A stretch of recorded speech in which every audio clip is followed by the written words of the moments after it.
Super, to vypadá, že mě všichni slyšíte, takže můžeme začít dnešní webinář. Takže ještě jednou dobrý den, dámy a pánové. Vítejte na dnešním webináři na téma reverzní inženýrství v praxi. Mé jméno je Jiří Šustal a ve firmě Solid Vision pracuji jako na pozici obchodního manažera v oddělení 3D Scan. Na začátek jen pár organizačních věcí. Délka webináře bude cca 30 minut. Pokud budete mít jakékoliv otázky, můžete tady psát do chatu i během tohoto webináře a já na konci se pokusím tyto otázky zodpovědět. Než se dostaneme k samotnému tématu webináře, dovolte mi představit naši společnost, firmu Solid Vision. Někteří z vás nás určitě znáte, nicméně jsme na trhu od roku 2002. Máme více jak 80 zaměstnanců ve 4 pobočkách v České republice, Nově i v Trnavě na Slovensku. Sídlo společnosti máme v Brně na ulici Čechýnská. Solid Vision se skládá z několika oddělení, jejímž cílem je pomoci firmách v různých odvětvích, ať už je to prodej CAD/CAM řešení SolidWorks, SolidCAM, dále pak informační systém Helios, či výroba a vývoj CNC stroje pro školní instituce. Samozřejmě v neposlední řadě je to naše oddělení 3D Scan. Od roku 2005 jsme výhradním distributorem skenerů značky Creaform pro Českou a Slovenskou republiku. S tím se váže i prodej softwaru od firmy Creaform a i dalších výrobců. Našim zákazníkům můžeme nabídnout služby v prodeji 3D skenerů i CT skenerů, příslušného softwaru pro zpracování naskenovaných dat. Dále nabízíme služby zakázkového 3D skenování i CT skenování. Samozřejmostí je i nabídka školení.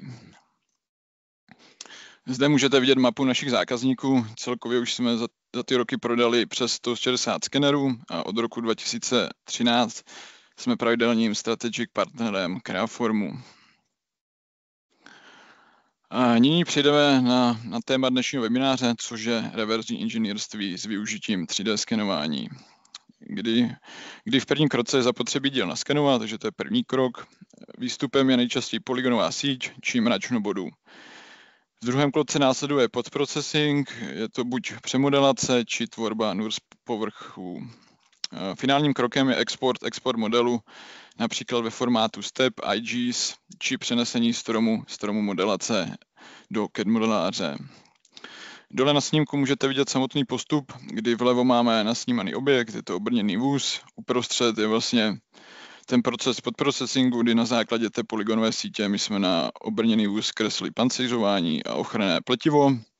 A potom finální krok je vlastně tvorba výkresové dokumentace pro následnou výrobu. Takže nyní se vrhneme vlastně na první krok, což je naskenování dílu. Mám to tady demonstrováno vlastně na videu, když jsme skenovali odlitek ve slévárně, délka byla cca 4 metry, šířka 2,5 metru. Pro naskenování jsme využívali zařízení HandyScan Max, který je vlastně určen na skenování velkých objektů. Jeho velkou výhodou je možnost skenování ve více objemech, kdy pro tuto aplikaci jsme využili skenování ve středním objemu, kdy ta skenovací oblast je metr krát metr. Pro pozicování tohoto skeneru se využívají poziční body. V této aplikaci jsme využili magnetické sférické body, kdy jste vlastně mohli vidět rozmístění bodů na díl. Zde už vidíte samotné připojení skeneru k počítači pomocí USB kabelu. A zde vlastně první krok je to načtení toho pozičního modelu. Skener využívá fotogrametrii pro načtení pozičního modelu. A na díl vlastně se musí umístit 2 kalibrační tyče, ty vlastně definují to přesnost toho pozičního modelu. Zde už vlastně vidíte náhled do softwaru, kde můžete vidět ten poziční model. Teď jsme vlastně spustili proces skenování. Skenuje se pomocí modrých laserových křížů. Díky vlastně velké skenovací oblasti to skenování je velmi rychlé.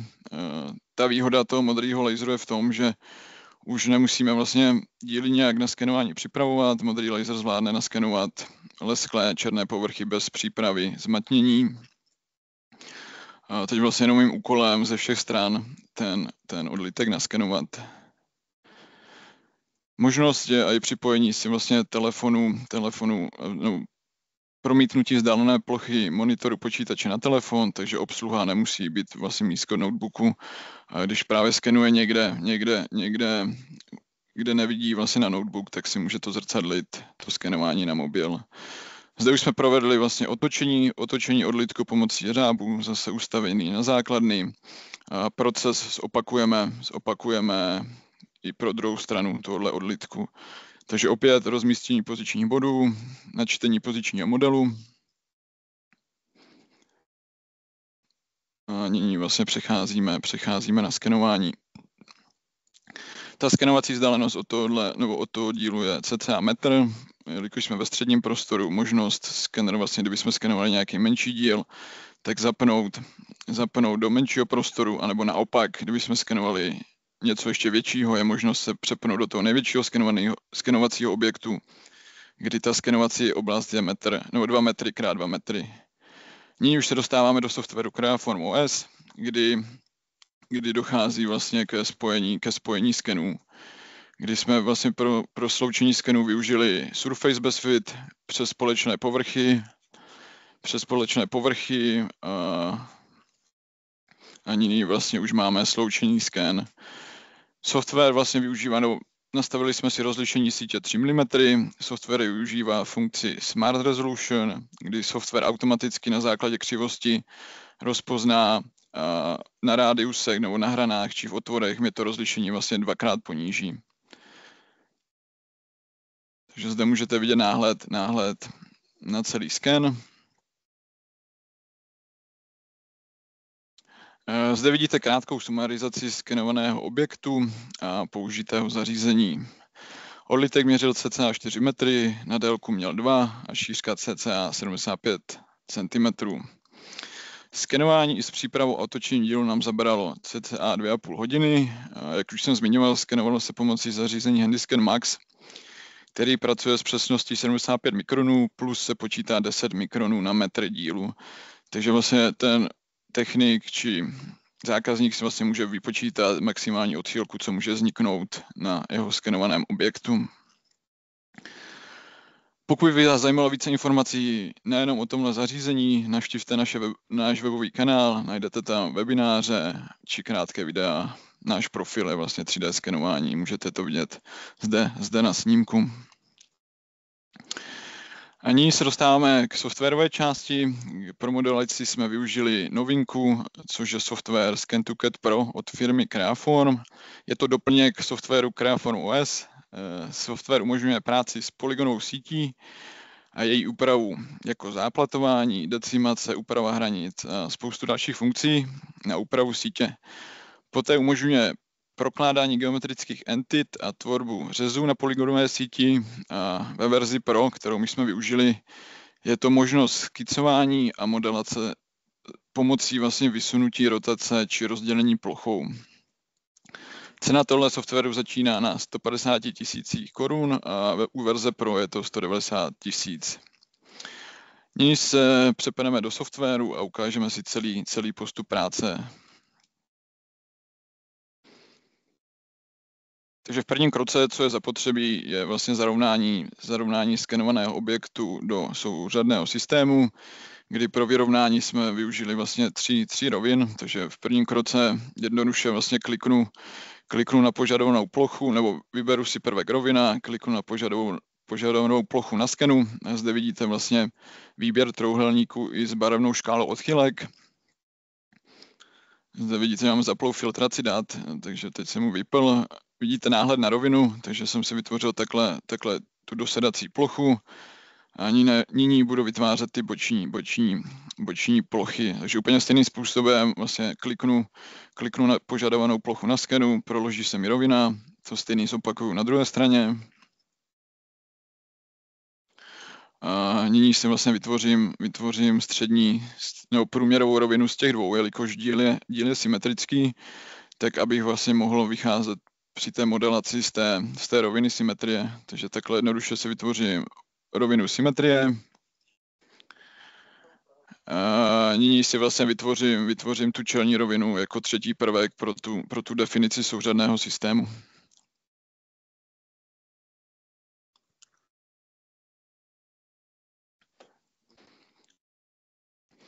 Takže mám zadefinováno, nebo mám vytvořený tři prvky pro vyrovnání. Nyní se přepne do funkce alignment, zarovnání a teď jednoduše definuju, že rovina 1 je xy, rovina 4 je rovina yz a rovina 5 je rovina xz. Takže vlastně vidíte už náhled souřadného systému na skenu, jak jsem vlastně vyrovnal.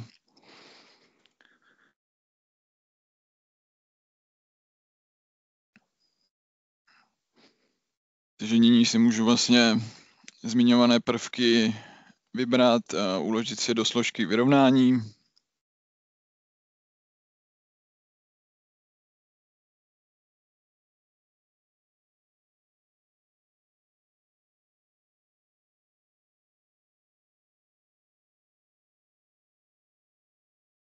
A můžu vyzkoušet si vlastně software, co mi nabídá předdefinované pohledy, abych se koukal, jak ten díl mám vlastně vyrovnaný v souřadném systému.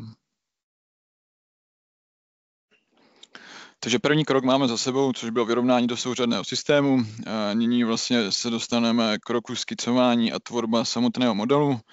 Takže teď je na tom konstruktorovi nebo technikovi, aby vlastně přemýšlel, jak ten díl byl zkonstruován. Takže na základě, nebo já jsem si zde vybral rovinu XY, offsetoval jsem si ho do určitého místa, abych si obkreslil vlastně ten obrys toho objektu. A potom z toho obrysu, co si vysunu, tak budu různé segmenty odebírat, přidávat, postupně vlastně tvořit ten model. Takže nyní jsme se přepli do 2D zobrazení, do 2D řezu, kdy zelené křivky mě značí obrys skenu a mým úkolem je teď pomocí vlastně geometrických entit, což určitě většina z vás zná ze CAD modelářů, ať je to přímka, rovina, nebo přímka, bod, oblouk, kružnice, tak vlastně obkreslit ten tvar toho skenu. Vlastně vidíte, že v případě, když je skica plně definovaná, tak se vám entita vlastně obarví do černa. U entit můžete vidět vlastně ikonky tím, že jsou vlastně zavazbeny, že jsou buď rovnoběžně s danýma osama. Takže jakmile já se s vytvořenou entitou přiblížím skenu, tak se mi ta entita vlastně přitáhne k tomu skenu.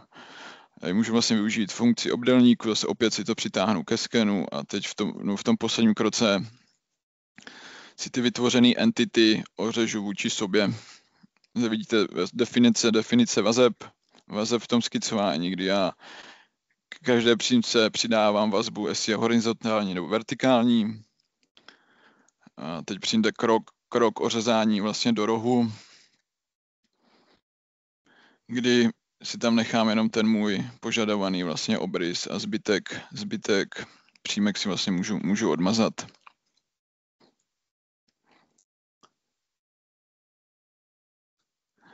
A nyní vlastně použiju funkci zrcadlení, kdy mám tady vlastně tu středovou osu pro zrcadlení. Takže jednoduše potvrdím.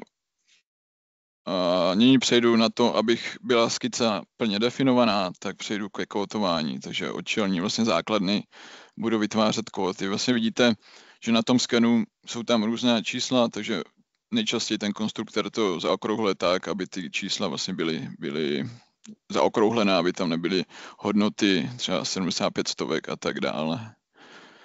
Takže teď jednoduše vlastně kóduju vzdálenosti a výšky od té dané základny.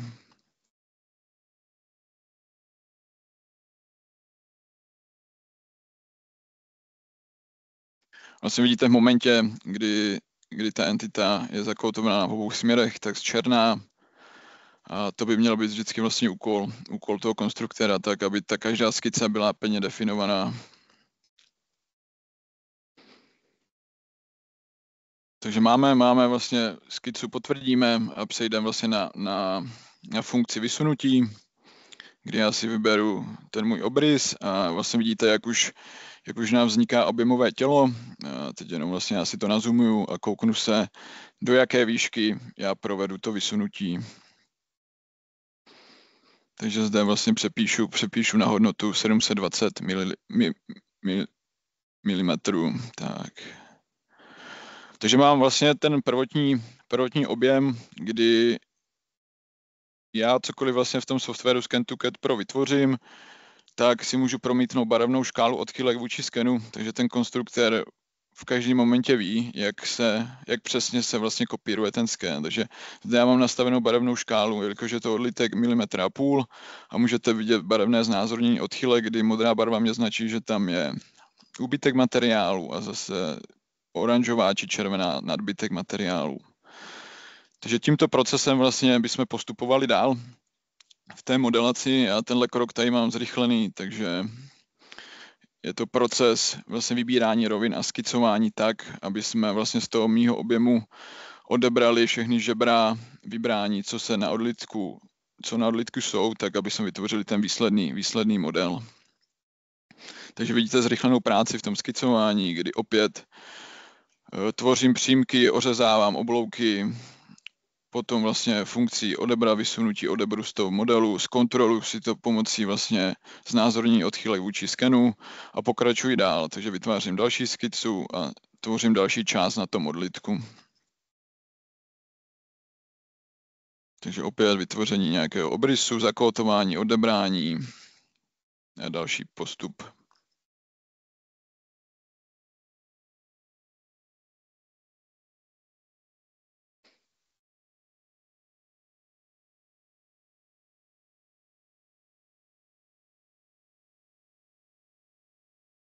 Ovládání softwaru je hodně intuitivní, takže když konstruktér nebo jakýkoliv technik zvládá práci v nějakém CAD modeláři, ať už je to SolidWorks, Inventor, Creo, tak tady vlastně tu práci se naučí velmi rychle, protože to skicování je vlastně hodně podobný, na co je zvyklý, nebo na co jsou lidé zvyklí ve svých CAD modelářích.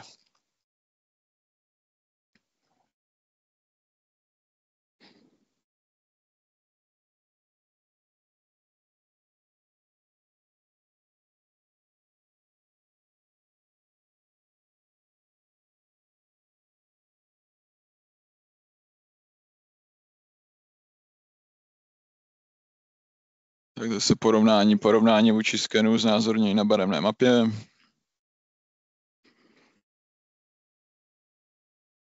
Takže to byla vlastně zrychlená tvorba té modelace. Potom vlastně v posledním kroce, jak už jsme si ukazovali na tom slajdu předtím, je live transfer toho mýho stromu modelace do CAD modeláře, ať už je to SolidWorks, Inventor, Creo, tak vlastně ten celý strom, co vy si vytvoříte v tom softwaru Scan2CAD Pro, tak se vám vlastně právě přenese do SolidWorksu, kdy vy vlastně vidíte už náhled do softwaru SolidWorks, kde vlastně v stromu vlevo vám vzniká ta modelace. Jsou to vlastně skici, vysunutí a nyní se přepneme do SolidWorksu, kde vidíte ten strom modelace a v posledním kroce je to vlastně vytvoření výkresu na základě toho mýho modelu.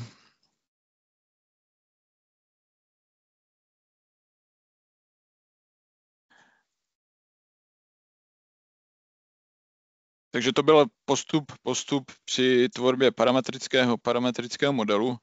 Další variantou, jak vlastně můžeme vytvořit model na základě polygonové sítě v tom reverzním inženýrství pomocí vlastně tvorby NURS-ploch, kdy je to v případě, kdy zákazník nepotřebuje parametrický model. Nejčastěji se dá využít při modelu zástavby, do které se pak vkreslují další prvky. Vy se vlastně vidíte v těch dvou náhledech, tak ten sken se pokryje takovýma čtyřbokýma záplatama. Ty NURS povrchy přesně kopírují každou deformaci skenu, takže jakákoliv vada na té síti se vám skopíruje i do toho modelu. Je možnost vlastně využití NURS ploch například na nějakých tvarových částech na dílech a například rovné plochy či otvory vytvořit parametricky. Tato metoda se potom nazývá hybridní modelování. Je to vlastně ta kombinace parametrického modelování s NURS povrchami. Tady ten model NURS povrchu vytvoříte vlastně jednoduše v softwaru Scan2CAD Pro vlastně na jedno kliknutí, kdy vlastně pomocí funkcí Auto Surface vy si nastavíte vlastně počet záplat a vlastně vám se vytvoří tady to plošné tělo. V případě, že by ten sken byl uzavřený, vytvoří se vám objemové tělo.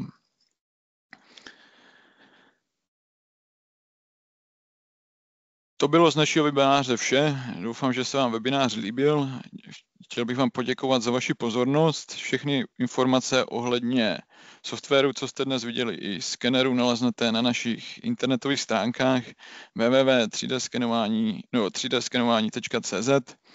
A nyní by se dostal k vašim dotazům, takže já se tady přepnu do Teamsu a pokusím se zodpovědět vaše otázky. Tak, takže kdyby vás cokoliv napadlo, můžete vlastně využít tady funkci chat a rád vám zodpovím vaše otázky.